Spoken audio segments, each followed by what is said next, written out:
ಒಂದು ಕಾಡಿನಲ್ಲಿ ನರಿಯು ಬಹುತೇಕ ಎಲ್ಲಾ ಪ್ರಾಣಿಗಳ ಮಾಂಸದ ರುಚಿಯನ್ನು ನೋಡಿತ್ತು. ಆದರೆ ಕರಡಿಯ ಮಾಂಸದ ರುಚಿ ನೋಡಿರಲಿಲ್ಲ. ಹಾಗಾಗಿ ಅದು ಕರಡಿಯ ಸ್ನೇಹವನ್ನು ಸಂಪಾದಿಸಲು ಹಾತೊರೆಯುತ್ತಿತ್ತು. ಅದೊಂದು ಸಲ ಕರಡಿಯು ತನ್ನ ಗುಹೆಯಿಂದ ಹೊರಬಂದು ಆಹಾರಕ್ಕಾಗಿ ಹೊರಟಿತ್ತು. ಇದೇ ಅವಕಾಶಕ್ಕಾಗಿ ಕಾಯುತ್ತಿದ್ದ ನರಿಯು ಕರಡಿಯ ಹತ್ತಿರ ಬಂದಿತು. ಗೆಳೆಯ, ನನಗೆ ನಿನ್ನ ಸ್ನೇಹ ಬೇಕು. ನೀನು ಬಯಸುವುದಾದರೆ ನಾವಿಬ್ಬರೂ ಇಂದಿನಿಂದ ಸ್ನೇಹಿತರಾಗೋಣ ಎಂದು ಹೇಳಿತು. ಕೂಡಲೇ ಕರಡಿಯು ನರಿಯ ಸ್ನೇಹಕ್ಕೆ ಸಮ್ಮತಿ ಸೂಚಿಸಿತು. ಕೆಲವು ದಿನಗಳವರೆಗೆ ನರಿಯು ಒಳ್ಳೆಯ ಸ್ನೇಹಿತನಂತೆ ನಟಿಸಿತು. ಒಂದು ದಿನ ನರಿಯು ಕರಡಿಗೆ, ಮಿತ್ರ, ನಿನ್ನ ಮೈ ಮೇಲೆ ಇರುವ ರೋಮಗಳು ನಿನಗೆ ಭಾರವೆನಿಸುವುದಿಲ್ಲವೇ?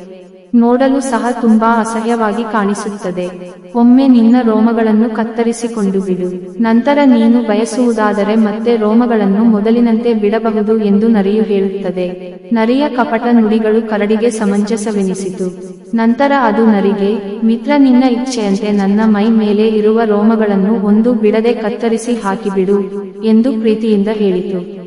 ತಕ್ಷಣವೇ ನರಿಯು ಒಂದು ಹರಿತವಾದ ವಸ್ತುವನ್ನು ತಂದು ಕರಡಿಯ ಮೈ ಮೇಲಿನ ರೋಮಗಳನ್ನು ಬಿಡದೆ ಕತ್ತರಿಸಿ ಹಾಕಿತು. ನಂತರ ಅದರ ಮೈಮೇಲೆ ಬಿದ್ದು ಭಕ್ಷಿಸತೊಡಗಿತ್ತು.